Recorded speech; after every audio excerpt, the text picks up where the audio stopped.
आइए बेटा स्टार्ट करते हैं आज के लिए भी। कुछ आपको वॉइस लो लग सकती है आज के लिए, ठीक है। कुछ दिन ऐसे होते हैं कि शरीर साथ नहीं देता है, उनमें से आज का दिन एक है। बट फिर भी आज महाशिवरात्रि है, 15 फेब, और हम स्किप नहीं करेंगे, क्वेश्चन करेंगे 61 से लेके 70 तक, ठीक है। ये क्वेश्चन डाटा सफिशिएंसी के हैं, ठीक है। ये ज्यादातर आपके बैंक एग्जाम्स में आते हैं, बट 224 से और 125 इसके बाद से देखा जा रहा है कि सीडीएस में भी 10 क्वेश्चन इस टाइप के आते हैं। इन तरह के क्वेश्चन को करने से पहले हम इनके ऑप्शंस को समझ लेते हैं, क्या है भाई इनके ऑप्शन, ठीक है।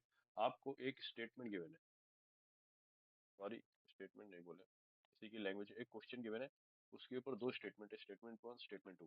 फिर आपके पास ऑप्शन है ए, बी, सी एंड डी। देखते हैं क्या है सारे ऑप्शन। पहला option, statement can be answered by using one of the statement alone. या तो स्टेटमेंट वन या टू, मतलब इनमें से alone. Question can be answered using either statement. पहला स्टेटमेंट और दूसरे स्टेटमेंट में कंफ्यूजन ना हो, आइदर वन और टू ये कह रहा है। पहले वाले में कह रहा है कि अगर वन से सॉल्व होगा तो दो से नहीं होगा, अगर दो से सॉल्व हो जाएगा तो वन से नहीं होगा, only one of them, either one और टू, ठीक है। सी स्टेटमेंट कह रहा है कैन बी यूजिंग बोथ, दोनों की हेल्प लेनी पड़ेगी, अकेले से नहीं होगा। डी है can not, even using both, ठीक है। इस चीज को आप याद रखेंगे। ऑप्शन क्या है, ए क्या है, बी क्या है, सी डी क्या है। अब आते हैं अपने क्वेश्चन पे, ठीक है। कई बार क्या होता है डाटा सफिशिएंसी में, आप क्वेश्चन तो सही सॉल्व करते हैं बट ऑप्शन गलत मार करके आ जाते हैं। तो ज्यादा जरूरी ये है कि आप पहले ऑप्शंस के साथ क्लियर हो कि क्या ऑप्शन क्या कह रहा है, ठीक है। अब आते हैं क्वेश्चन पे। Question, what is the integral value of k for which the expression is positive. ये एक्सप्रेशन है 4x² माइनस में k x plus 1 is positive, means greater than 0, ठीक है। अब देखो ये क्या है, कुछ ग्राफ इसका इस तरह से बनेगा। क्यों? जो आपका कोफिशिएंट ऑफ एक्स है वो भी पॉजिटिव है और ये पूरी एक्सप्रेशन भी पॉजिटिव है, ठीक है। ये एक्स एक्सिस को कट नहीं करेगी, it is cutting only the y axis. इस केस में क्या होगा, ये तभी पॉसिबल है when D is less than 0, discriminant b² minus 4ac, sorry less than 0 से। और क्या निकाल सकते हैं हम, b² is less than your 4ac। Equation में b² क्या है, k² इज लेस देन 4 4 16। आप इसको सॉल्व करेंगे, k² माइनस में 16 लेस देन 0, ये आएगा आपके पास k minus 4 and k plus में 4 लेस देन 0। मैं यहाँ पे चेंज कर लूँ तो इस इनइक्वालिटी से हमको पता चल रहा है कि अगर मैं एक नंबर लाइन बनाऊं तो k की value will lie between -4 and +4। अपना स्टेटमेंट वन क्या कह रहा है, k इज लेस देन -2। एक ये इनइक्वालिटी देखो और एक ये इनइक्वालिटी देखिए आप, ये वाली, ठीक है। इन दोनों इनइक्वालिटी से k की क्या कोई इंटीग्रल वैल्यू मिल रही है? हाँ मिल रही है। -4 और -2 के बीच में एक इंटीजर लाई करता है -3। ये क्या आ गया आपका, -3, ठीक है।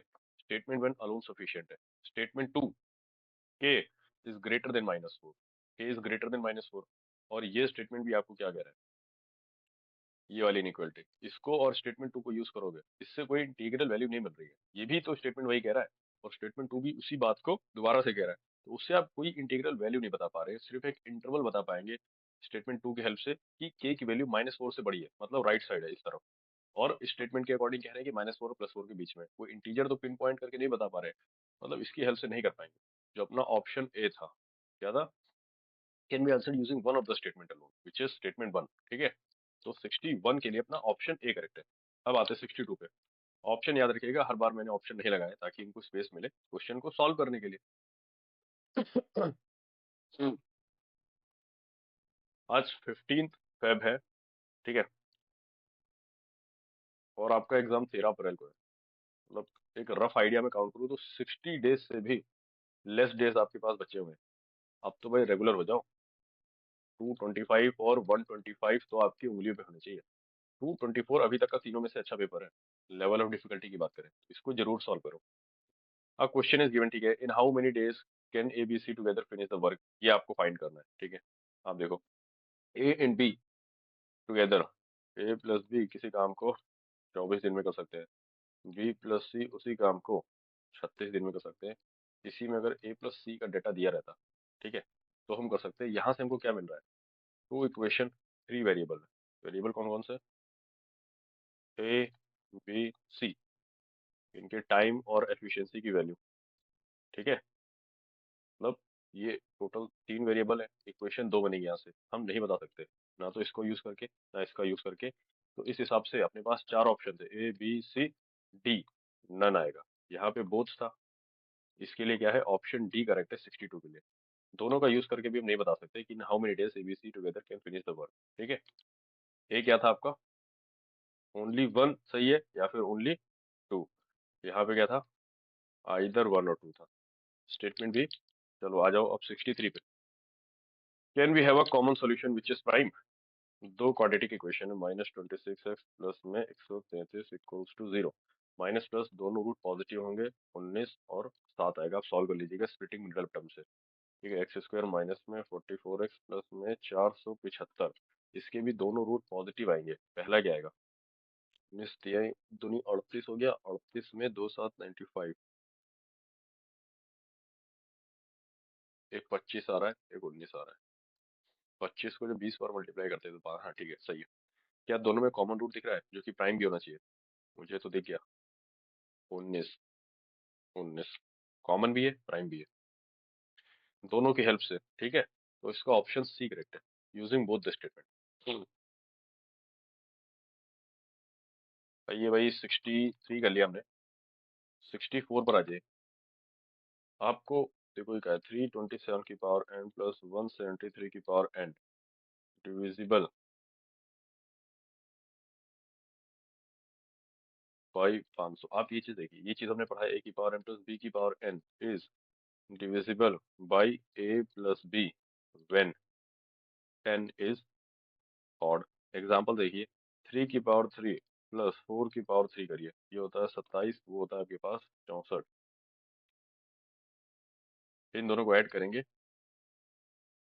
और ये a प्लस जो b आएगा यहाँ से वो 7 आएगा। क्या 7 से डिविजिबल है इनका सम? 7 4 11 6 2 80 और 91, बिल्कुल डिविजिबल है। इसी तरह कोई और एग्जांपल देख लीजिए, 2 की पावर 3 प्लस 3 की पावर 3, 27 प्लस 8, 5 से डिविजिबल है, जो कि अपने को क्या देता है? ये a प्लस बी है, ठीक है। इसी तरह आप a प्लस बी इनका करेंगे, वो क्या आ रहा है? 500 आ रहा है। ये चीज 500 से तभी डिविजिबल होगा जब अपना n ऑड होगा। ये चीज कौन कह रहा है? n is an odd natural number, statement 1, yes. इसकी हेल्प से हम आंसर दे सकते हैं। n इज पॉजिटिव, जब आप पॉजिटिव की बात कर रहे हैं, ठीक है। पॉजिटिव मतलब क्या है? 0 से लेके 1 2 3, इसमें आपका n की पॉसिबिलिटी दोनों है, ऑड भी है और इवन भी है। तो इससे हम नहीं बता सकते, मतलब ये 500 से डिविजिबल नहीं होगा, ठीक है, क्योंकि इसमें दोनों पॉसिबिलिटी आ रही है। इसका क्या अपना ऑप्शन करेक्ट हो जाएगा? ऑप्शन ए करेक्ट हो जाएगा। ऑप्शन ए, भूल तो नहीं गए? 1 ओनली या फिर 2 ओनली था, तो 2 तो नहीं कर रहा है, 1 कर रहा है, ठीक है। 64 को भी कर लिया, 65 आ जाइए। अब क्वेश्चन ठीक है, if the price of petrol goes up by, ठीक है, प्राइस इनटू में कंजम्पशन इक्वल टू एक्सपेंडिचर, ये अपने पास सेम होता है। पहली कंडीशन के अकॉर्डिंग प्राइस, पहले मान तो प्राइस 5 था, तो उसमें 20% बढ़ गया, 1/5 बढ़ गया, तो अब 6 हो गया। पहले 5 से 6 था कंजम्पशन, एक्सपेंडिचर मान लो 30 था, एग्जाम्पल ले रहे हैं। तो ये 6 से 5 होगा, तभी इनका प्रोडक्ट भी सेम आना चाहिए, क्योंकि एक्सपेंडिचर सेम होना चाहिए, ठीक है। अगर हमारा पेट्रोल का जो प्राइस है 5 से 6 हुआ, अरे यहाँ पे 6 था भाई, ठीक है, मतलब 6 हमने लेट किया है, था क्या, तो 6 फिर इधर गया। अपना कंजम्पशन क्या हो रहा है? 6 से 5 हो रहा है, 6 से 5 होने में 1/6 कम हो जा रहा है, 1 पार्ट कम हो रहा है टोटल 6 में से, कितना परसेंटेज है उसको हम बिना स्टेटमेंट की हेल्प से बता पा रहे हैं। हमको नहीं चाहिए प्राइस ये, क्योंकि पूछा क्या गया हमसे, परसेंटेज पूछा गया। परसेंटेज हम बिना उसकी मदद से बता सकते हैं। अगर प्राइस पूछा जाता या कंजम्पशन पूछा जाता लीटर में क्वांटिटी का, तो उसके लिए स्टेटमेंट की जरूरत थी। इसको सॉल्व करेंगे तो 16.66% या 16.2/3% आएगा। इसके लिए आपका क्या होगा? ए क्या था अपने पास? नहीं होगा। B either, C both, D सही होगा इसके लिए, ठीक है। नन ऑफ स्टेटमेंट, हम इसका आंसर दे पाएंगे without without using the statement 1 and 2, ठीक है। ऑप्शन डी करेक्ट है 65 के लिए। अब 66 पर आइए, the ratio P salary to Q salary. देखो यहाँ पे भाई सैलरी है, पी की है, क्यू की है, 6x है, 5x हो गया। How much is fees expenditure, expenditure find करना है। ठीक है भाई, सैलरी इक्वल टू एक्सपेंडिचर जो होता है प्लस सेविंग, इन्हीं को मिला के तो सैलरी बनती है। अब यहाँ पे क्या है, स्टेटमेंट वन जो हमको कह रहा है पी सेविंग, सेविंग की बात की जा रही है, तो यहाँ पे नया वेरिएबल लेंगे। रेशो में आपने पढ़ रखा होगा कि रेशो सेम टाइप ऑफ चीजों का होता है। Ratio P saving to Q saving, 3 by है, ये 2 बाई है। The ratio P is expenditure, अब यहाँ पे एक्सपेंडिचर की बात कर दी गई, करने दो। 1:1 है, नया वेरिएबल Z:Z ले लेते हैं। सेविंग प्लस एक्सपेंडिचर, देखो सैलरी माइनस में सेविंग करो तो आपको क्या मिलेगा, एक्सपेंडिचर। या फिर आप salary equal to expenditure plus saving कर लो। आप यहाँ से क्या बना सकते हैं, देखो 6x - 3y equals to Z and 5x - 2y equal to Z। ये है क्या, दो इक्वेशन है अपने पास, तीन वेरिएबल है, सॉल्व कर सकते हैं? नहीं। कब सॉल्व कर सकते हैं, जब तीन इक्वेशन और तीन वेरिएबल होता। इसके लिए भी क्या ऑप्शन हो जाएगा आपके पास, डी, मतलब दिया गया डाटा इनसफिशिएंट है। स्टेटमेंट वन और टू की मदद से भी हम इस क्वेश्चन को आंसर नहीं कर सकते। ठीक है, जो कंफ्यूज हो रहे हो स्टेटमेंट क्या थी भूल गए हो, A B C D, D में था भाई नन ऑफ द, सी में था बोथ स्टेटमेंट की हेल्प से कर सकते हैं, बी था आइदर, मतलब दोनों स्टेटमेंट अपने आप में कंप्लीट है। ए कोई एक कंप्लीट है, वन ओनली या टू ओनली, इसके लिए गया है अपना डी नन। 66 भी हो गया, 67 पे आइए। A question is given followed by two statement 1 and 2. Consider the question statement. The largest of five different integer is 8. Five different integer. पांच A B C D E, पांच है। सबसे जो लार्जेस्ट है वो 8 है। पांच B C D अभी हमको नहीं पता है। ठीक है, चलो ये रहने दो। सम ऑफ ठीक है, what is the average of this integer. Average find करने के लिए हमको क्या क्या चाहिए, सम पता हो, अपॉन में नंबर जो कि 5 है वो तो पता ही है। अगर सम पता चल जाए तो एवरेज फाइंड कर सकते हैं। The sum of all the five integer is a multiple of 5। 3 4 5 6 7, largest इस वैल्यू पे लॉक कर दिया है, स्मॉलेस्ट इस वैल्यू पे लॉक कर दिया, तो बी सी डी, तीन, 2 और 8 के बीच की जो वैल्यूज है इनमें से ही ले सकता है। क्या है, इसमें से ही ले सकता है, जिसमें से आपको कहा है A plus B plus C plus D ई।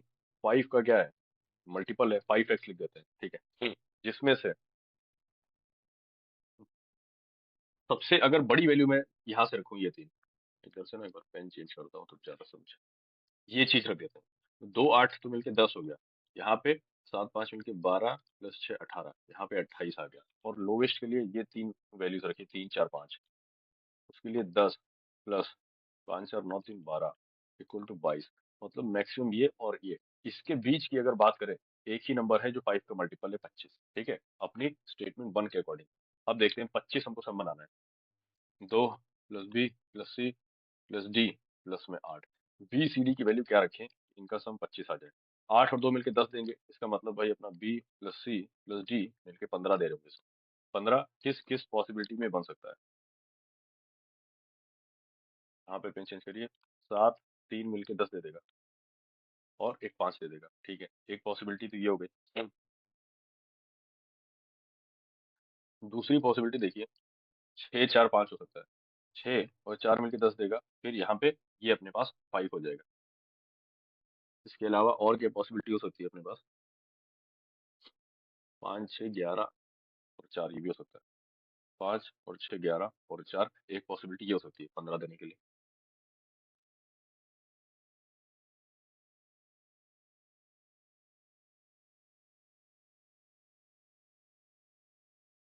हम्म,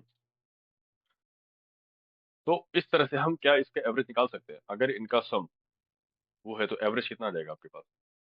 तीनों केस में क्या डिफरेंट आएगा, नहीं, ये सब 15 15 15 यहाँ पे सेम आ रहा है। ठीक है, 15 10 ये एवरेज 5,000 है। तो स्टेटमेंट वन आपका क्या है, एनफ है to answer the question. But अगर आप देखिए स्टेटमेंट टू को, number of odd integer is odd, नीचे आ जाते हैं। Number of odd integer total है कितने, 2 3 4 5, या तो ऑड इंटीजर एक हो सकता है, या टोटल नंबर ऑफ तीन हो सकते हैं, या पांचों के पांच ऑड इंटीजर हो सकते हैं।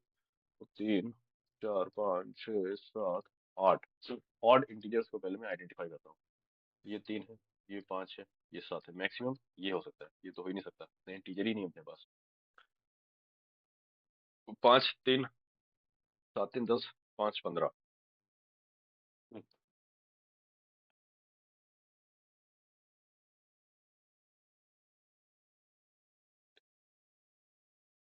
ठीक है, उसके हिसाब से मैं अगर पॉसिबिलिटी लिखूं, 2 3 4 6 8, 2 4 5 6 8, 2 4 5 6 8 हो गया।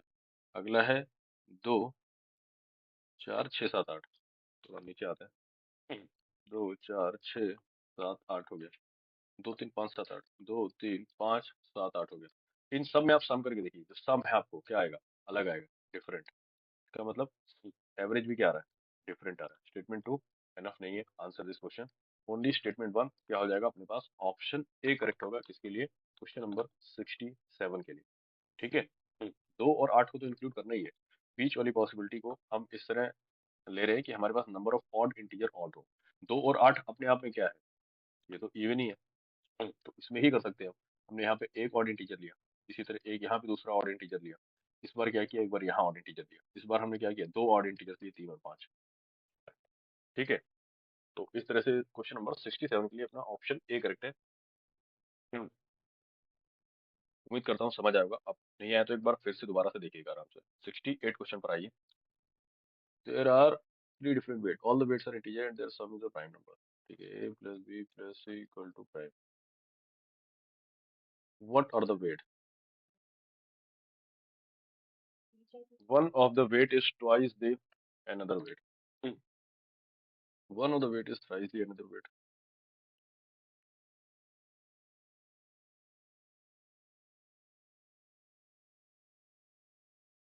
ठीक है, इसकी पॉसिबिलिटी लो 1 2 3। ये हम किसकी बात कर रहे हैं, ए बी सी, उनके बीच की रेशियो की बात कर रहे हैं। एक वेट दूसरे का 2 गुना है और एक वेट उसका 3 गुना है। ठीक है, अब एक और पॉसिबिलिटी हो सकती है, 1 2 6, ये इसका 2 गुना है, ये इसका 3 गुना है। ठीक है, मैं येलो पेन लेके यहाँ लिखता हूँ ×2, ये है ×3, ×2 है, यहाँ पे ×3 हो रहा है। इसी तरह से एक पॉसिबिलिटी अगर आप देखो, 1 3 6, ये भी तो हो रही है। ये क्या हो रहा है, इसका 3 गुना हो रहा है। ये क्या है, इसका 2 गुना हो जा रहा है। इनके हम रेशियो की बात कर रहे हैं। और एक पॉसिबिलिटी 6 3 2 की भी होगी। यहाँ पे क्या होगा, ये इसका 3 गुना हो जा रहा है, तो ये चीज इसकी 2 गुना हो जा रहा है। अगर इसको रेशियो को ऐड करें, ठीक है, तो यहाँ पे 11x आएगा। क्या आएगा, 11x। 11x क्या होगा, प्राइम होना चाहिए कहा गया है। इन केस में आप देखोगे प्राइम नहीं मिलेगा अपने को। यहाँ पे कितना आ रहा है, 3 2 5 6, 6 का मल्टीपल कभी प्राइम नहीं होगा। 6 2 8 x 9x आ रहा है। यहाँ पे 6 3 9 10x कभी नहीं होगा। 11x तभी प्राइम होगा जब x इक्वल टू 1 हो। वो नंबर अपने पास क्या आ गया, 6 3 2, क्योंकि ये नंबर क्या थे उस हिसाब से, 6x 3x और 2x थे। अब x की वैल्यू 1 है, तो 6 3 2 are those three different weights. ठीक है, तो अपने पास क्या हो गया, ऑप्शन इसके लिए सी करेक्ट है। दोनों स्टेटमेंट की हेल्प लगी तब हम आंसर तक पहुंच पाए। ठीक है, क्वेश्चन नंबर 68 के लिए। 68 भी हो गया। 69 पर आइए। A question is given followed by what is the amount at the end of 10 years। Amount पूछा है, टाइम आपको गिवन है 10, प्रिंसिपल है आपके पास 1 लाख, रेट है आपके पास 10%। पर है क्या, SI है या CI है, ये तो गिवन नहीं। क्या कर सकते हैं, स्टेटमेंट डी।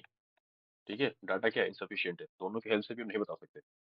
क्लेरिफाई तो किया जाए कि किस चीज का अमाउंट पूछा है। ठीक है, तो 69 हो गया अपने पास। देन आते हैं last question.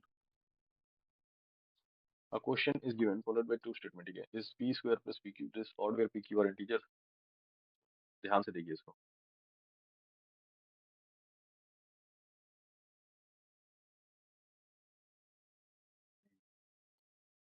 p square plus में pq प्लस में q स्क्वायर, तो क्या ये ऑड है, p Q R integer, p plus q is even. अगर आपके पास p प्लस q इवन हो, ये इवन कब होता है, पहला नंबर इवन हो दूसरा भी इवन हो तभी हमको इवन मिलता है। अब ध्यान से देखिए, 2 + 4 ही 6 होता है। 3 + 2 करोगे तो हमेशा ऑड आएगा। मतलब कि अगर एक ऑड है दूसरा इवन, तो हमेशा आपका क्या नंबर आएगा, ऑड आएगा। अगर p प्लस q अपने पास इवन है, तो यहाँ पे ध्यान से देखो, इवन का स्क्वायर क्या आएगा हमारे पास, इवन आएगा। इवन इंटू इवन, ये भी इवन आएगा। क्यू भी इवन है तो ये भी इवन आएगा। ये पहला स्टेटमेंट तो गलत है। ठीक है, मैं यहाँ गलत मार्क कर रहा हूँ।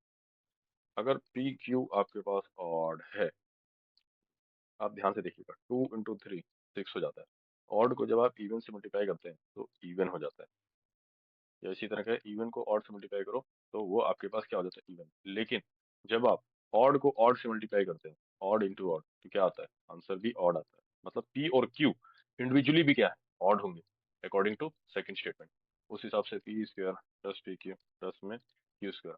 आप देखिएगा ऑड नंबर है उसका जो स्क्वायर होगा, एग्जाम्पल के लिए 3 स्क्वायर 9 होगा, 5 स्क्वायर 25 होगा, हमेशा ऑड आएगा, तो ये ऑड आएगा। प्रोडक्ट भी ऑड कह दिया गया है, ये भी पी क्यू ऑड है, मतलब इंडिविजुअली पी और क्यू दोनों ऑड है, तो ये भी ऑड होगा।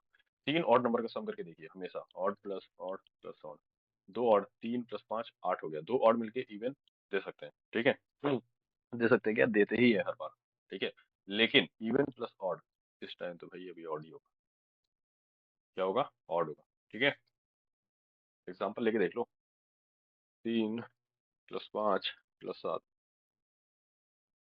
3 5 8 हो गया, 8 7 मिलके 15 दे रहा है, ठीक है। ये सब बेसिक प्रॉपर्टीज हैं अरिथमेटिक ऑपरेशन आपके, कि ऑड प्लस ऑड क्या होता है, ऑड प्लस इवन क्या होता है, इवन प्लस ऑड क्या होता है, ऑड इंटू ऑड क्या होता है, इवन इंटू इवन क्या होता है। इसके लिए आपकी सेकंड स्टेटमेंट करेक्ट है, तो ऑप्शन ए आ जाएगा, ठीक है। ऑप्शन अगर भूल गए तो लास्ट क्वेश्चन में फिर से यहाँ रिवाइज करा देता हूँ, ए बी सी डी, यहाँ पे था वन ओनली या तो टू ओनली से हमारा पूरा आंसर आ जाना चाहिए, यहाँ पे आइदर, दोनों स्टेटमेंट अपने आप में कंप्लीट है। सी था बोथ, दोनों आधे आधे हैं, दोनों की जरूरत चाहिए।